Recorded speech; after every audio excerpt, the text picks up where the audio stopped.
ایک مسئلہ یہ ذہن میں رکھیں, قربانی میں جانور جب ذبح ہوتا ہے تو قصائی حضرات کچھ غلطیاں کرتے ہیں. میرا ایک بیان ہے قصائیوں کی بدماشیاں, وہ تھوڑا عنوان سخت ہو گیا تھا. قصائی حضرات دو غلطیاں کرتے ہیں. ایک تو یہ کہ وہ جانور کی 4 رگیں کاٹنے کے بعد مزید کاٹتے ہیں پھر, اور اندر نرخرے میں اس کے چاقو مارتے ہیں تاکہ جانور جلدی ٹھنڈا ہو جائے. یہ عمل غلط ہے. اس کا نقصان یہ کہ جانور کو تکلیف بھی بہت ہوتی ہے. نمبر 2, اس کا بلڈ صحیح طرح سے باہر نہیں نکلتا, کیونکہ 4 رگیں کاٹیں گے, حرام مغز کا کنیکشن برقرار رہے گا تو اس سے جو دماغ کو سگنل ملتا رہے گا اور دماغ ایمرجنسی نافذ کر دیتا ہے, جس سے جانور تڑپتا ہے اور بلڈ سارا باہر نکل جاتا ہے. اس کا تکلیف نہیں ہوتی جانور کو.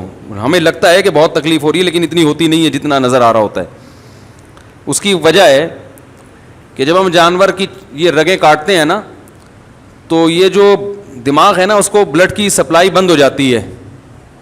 سمجھ رہے ہیں؟ جب دماغ کو بلڈ کی سپلائی بند ہوگی تو دماغ سوچنا چھوڑ دیتا ہے. دماغ کا صرف وہ حصہ کام کرتا ہے جو قدرت نے حادثات کے لیے رکھا ہوا ہے. ابھی تو دماغ کام کر رہا ہے نا آپ لوگوں کا, جو نارمل والا دماغ بھی الحمدللہ. تو پھر سمجھیں یہ بات کو. آپ نے دیکھا ہوگا بعض دفعہ ہم چاہتے ہیں, ریفلیکٹ ایکشن کا نام سنا ہوگا آپ نے, ہم نے تو 9th کلاس میں پڑھا تھا. وہ ایک ایکشن ہوتا ہے کہ لاشعوری حرکتیں. آپ کا ہاتھ کسی گرم چیز پہ آتا ہے, آپ کو پتہ بھی نہیں ہوتا, آپ ہاتھ کھینچ لیتے ہیں. اللہ نے ہمارے دماغ میں ایک ایسا حصہ رکھا ہے جو سوچتا بعد میں کرتا پہلے. سمجھ رہے ہیں؟ یعنی ہمارے سچی جو سامنے والا دماغ ہے نا, اس کے سوچنے سے پہلے وہ کام کر چکا ہوتا ہے. اس کی حص اللہ نے بہت تیز رکھی ہے, وہ ہمیں حادثے سے بچانے کے لیے.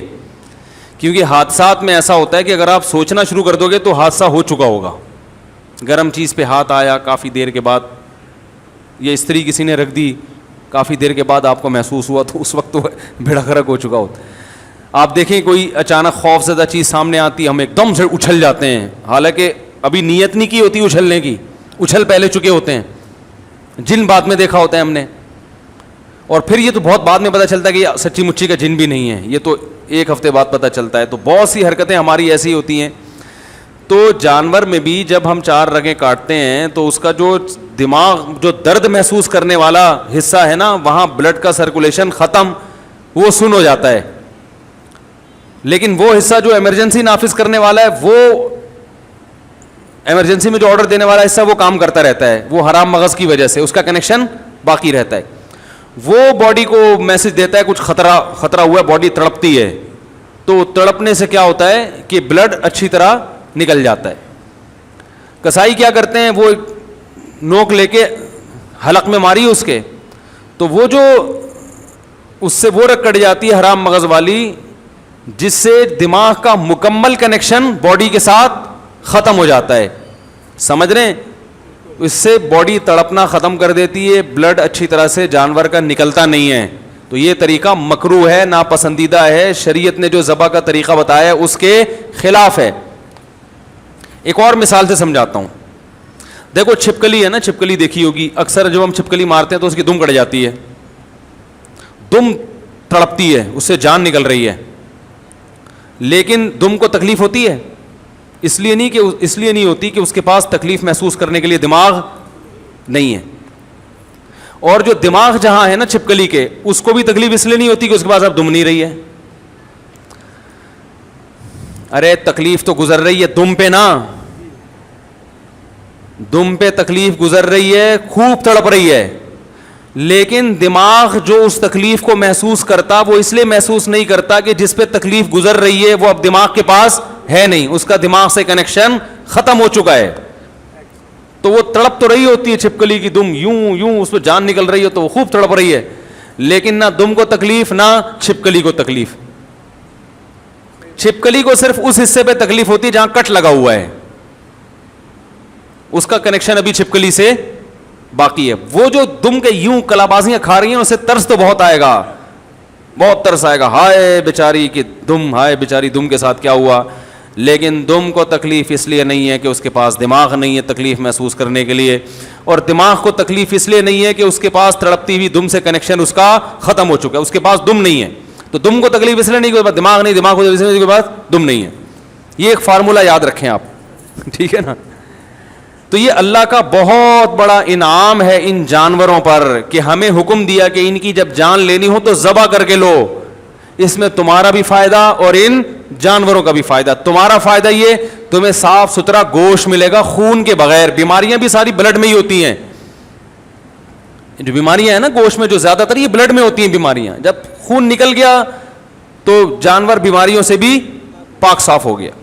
تبھی کہا جاتا ہے ٹوٹکوں میں کہ جو بڑا گوشت اگر پکانا ہو نا تھوڑا سا بوائل کرو اس کو، اس کا پانی پھینک دو، اس کا جو اندر بلڈ ہوتا ہے وہ سب نکل جاتا ہے، اس سے وہ اس کے نقصان کافی حد تک کم ہو جاتا ہے. تو ہمیں فائدہ یہ، اور جانور کو فائدہ کیا، اس کو تکلیف کم ہے.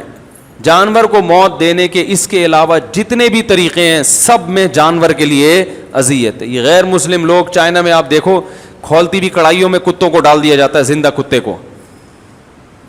کس اذیت ناک طریقے سے یہ جانوروں کو مارتے ہیں. یہ باقاعدہ ریسرچ ہوئی ہے اور اس پہ انگریزوں کی تحقیق ہے کہ جو مسلمانوں کا طریقہ ذبح کرنے کا اس میں جانور کو تکلیف بہت کم ہوتی ہے. تو اب قصائی کو آپ اس بات کا پابند کریں کہ 4 رگیں کاٹے اور پھر وہاں سے ہٹ جائے. اور بہتر یہ ہے کہ سب قصائیوں کی بات نہیں کر رہا بھائی، جو میرا بیان سن رہے ہیں ان کے علاوہ کی قصائی ہٹتے نہیں ہیں کیونکہ ایمرجنسی میں جلدی میں ہوتے ہیں. ان کو بہت قصائی اس دن دنیا کا سب سے قیمتی آدمی ہوتا ہے. ابھی دیکھو کوئی قصائی آپ سے ملے گا بھی نہیں، سلام بھی نہیں کرے گا، بولے گا مجھے جانا ہے بھائی، میرے 6 کالیں آئی ہوئی ہیں، ان کو آرڈر بک کروانا ہے میں نے. عید والے دن جانور سے زیادہ مہنگا قصائی ہوتا ہے.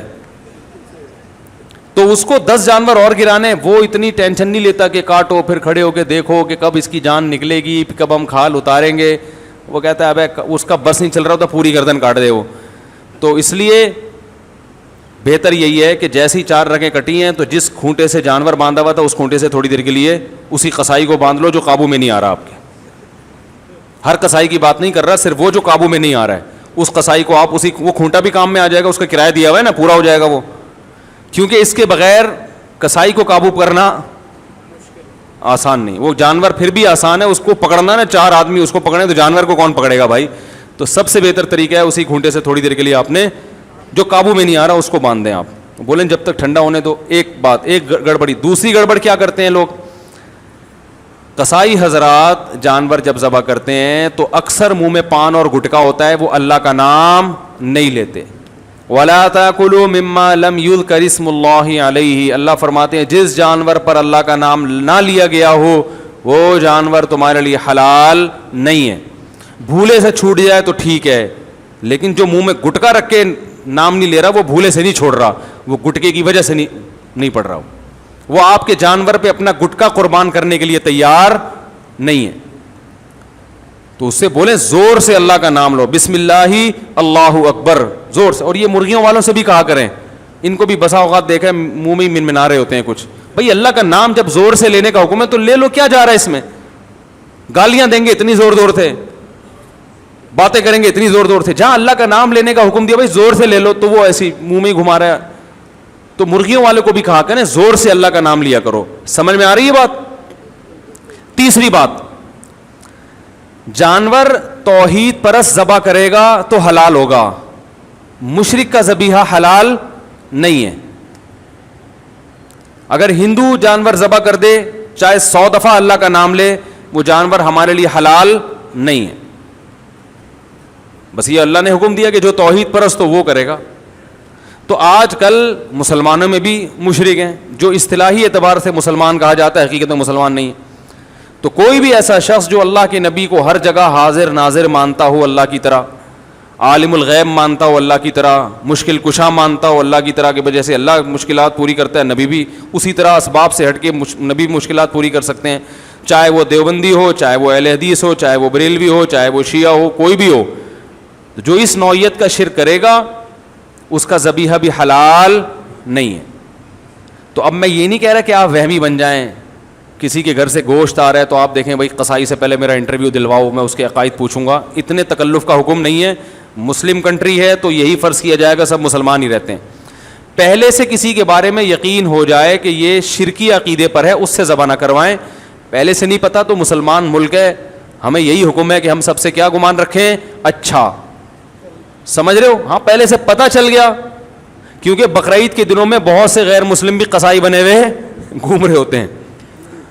سمجھ رہے ہیں؟ تو پہلے سے پتہ چل گیا تو پھر احتیاط لازم ہے. سمجھ رہے ہیں کہ نہیں سمجھ رہے؟ یہ تیسرا مسئلہ ہو گیا. تو بس یہ تین, اور تو کوئی مسئلہ نہیں پوچھنا کسی نے. ہاں دوسری بات یہ کہ بھائی جانور کو حدیث میں آتا ہے فَلْيُرِحْ ذَبِيحَتَهُ, جانور کو ذبح جب کرنے کا ارادہ ہو تو اس کو آرام پہنچاؤ.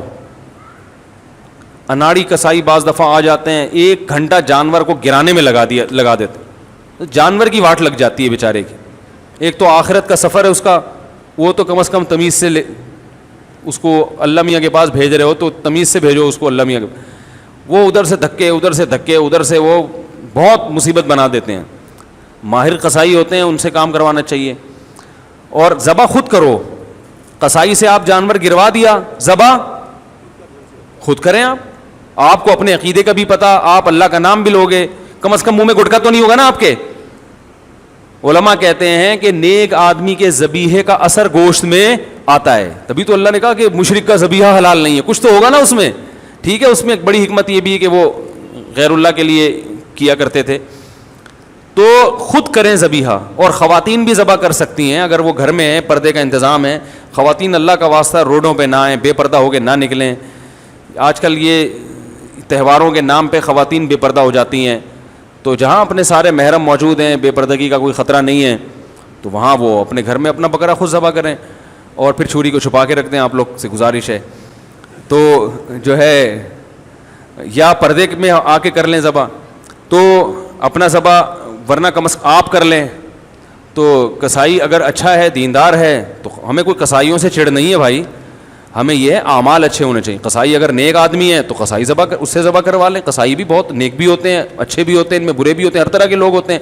ہم میں اچھے برے ہر طرح کے ہوتے ہیں, تو ان میں بھی ہوتے ہیں.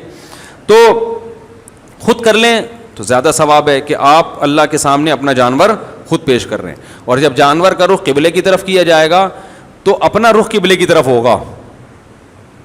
تو لوگ جانور کو اس اسٹائل سے گھماتے ہیں کہ خود قبلے کی طرف پیٹھ. یہ سنت عمل ہے, ضروری نہیں ہے.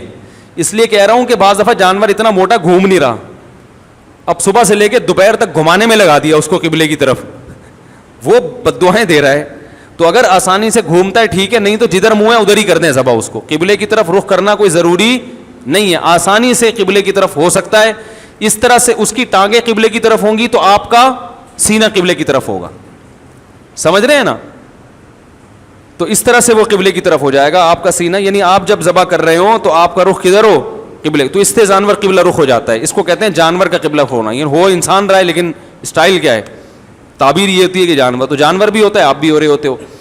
تو اور اس کے بعد وہ دعا پڑھ لو, انی وجہت وجہی للذی فطر السماوات والارض حنیفا وما انا من المشرکین. بعض لوگوں کو وہ دعا آتی نہیں ہے تو دیکھ کے پڑھ لیں. اگر دیکھ کے بھی نہیں پڑھنی آتی تو جانور کو اپنی دعا کی بھیٹ نہ چڑھاؤ.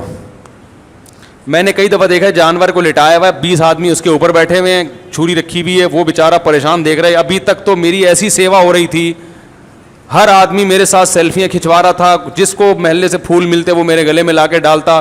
سروس اسٹیشن کھل گئے ہیں باقاعدہ, یوٹیوب پہ میں نے دیکھا. ایک بیل کا سروس 200 روپے میں, وہ جو جس پانی سے گاڑیوں کی سروس ہوتی ہے اس سے بیل کی سروس ہو رہی ہے. ہو گیا یہ واقعی, بیل دھل رہے ہیں بھائی, پورے ڈیٹول سے نہلایا جا رہا ہے, اس کو تیزاب سے کلیاں کروائی جا رہی ہیں, اس کے برش کیا جا رہا ہے, بہترین چمکا کے سرسوں کا تیل کی مالش کر کے. تو وہ جو بندہ ہے نا وہ بیل لگ رہا ہوتا ہے اس کے سامنے جو کھڑا ہوا ہوتا ہے وہ بیل انسان لگ رہا ہوتا ہے, اتنا چمکا دیتے ہیں اس کو. تو ایسا چمکا دھمکا کے وہ بیل کہے گا اتنا مجھے پروٹوکول. اور اب کیا ہو رہا ہے, اب آپ کو نہ دعا زبانی آتی ہے نہ دیکھ کے پڑھنا آتی ہے, اب آپ وہاں ہجے کر رہے ہو, اللہ انی وجہت پڑھا ہی نہیں آ رہا. وہ بیچارہ لیٹا ہوا ہے, 2 گھنٹے ہو گئے یار, اس کو کس عذاب میں ڈالا ہوا ہے. تو بھائی نہیں آ رہی, بسم اللہ ہی اللہ اکبر بس. اور اردو میں کہہ دو اللہ تیرے لیے. کس کے لیے ہے یہ؟ تیرے لیے قربان. اتنا بھی کافی ہے, ورنہ عربی یاد کرو اچھا ہے, نہیں یاد ہوتی تو اتنا ٹائم نہ لگاؤ کہ اس بیچارے کا بیڑا غرق ہو جائے, کیونکہ جس نبی نے دعا سکھائی ہے اسی نبی نے یہ بھی حکم دیا ہے کہ جانور کو راحت پہنچاؤ, اس پہ ظلم زیادتی مت کرو, تو یہ حکم زیادہ اہم ہے. اور یہ بھی حدیث میں آتا ہے کہ اپنی چھری کو تیز کر لو. بعض دفعہ یہ بھی دیکھا کاٹ رہے ہیں, کٹ ہی نہیں رہی, پھر کہتا ہے بھائی چھری تیز کر کے لا, تو یہ پہلے کر لینا تھا بھائی, یہ کام پہلے کر لینا تھا. تو یہ ساری بدماشیاں ہوتی ہیں. اللہ تعالیٰ حفاظت فرمائے, تمیز سے قربانی کی توفیق عطا فرمائے. وہ Thanks for watching. Don't forget to like, comment, share and subscribe to Mufti Tariq Masood Speeches channel.